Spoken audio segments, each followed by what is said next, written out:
First, this evening, a primetime news exclusive showing the horrible conditions at the Victoria Jubilee Hospital in Kingston. Frustration is setting in among workers and patients who have to climb several flights of stairs because the one functioning elevator has stopped working. The hospital has two other elevators, but they have been out of service for some time now. TVJ's Kirk Wright has details.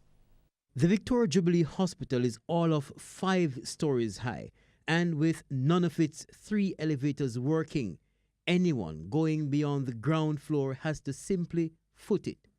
That include pregnant mothers, mothers with newly born babies, and others who can barely make it past the first floor. The situation is even more alarming.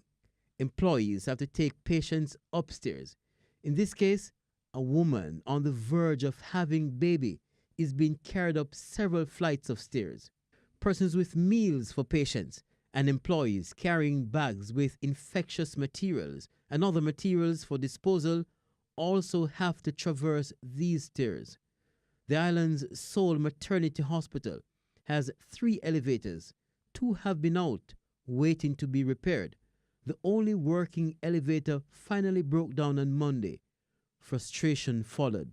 Our undercover camera did capture footage of work being done to install a brand new elevator.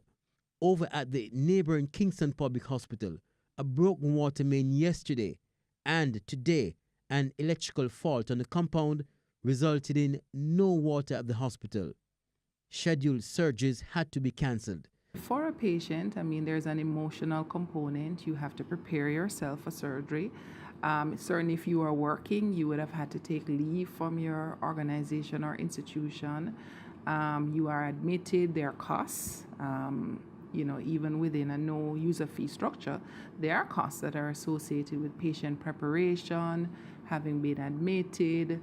All of those costs are there. So there is definitely some impact from the postponement. The senior medical officer, Dr. Natalie Wiley, says the situation has been rectified, but that they are working to improve the hospital's water storage capacity to help alleviate similar problems. Kirk Wright, TVJ News.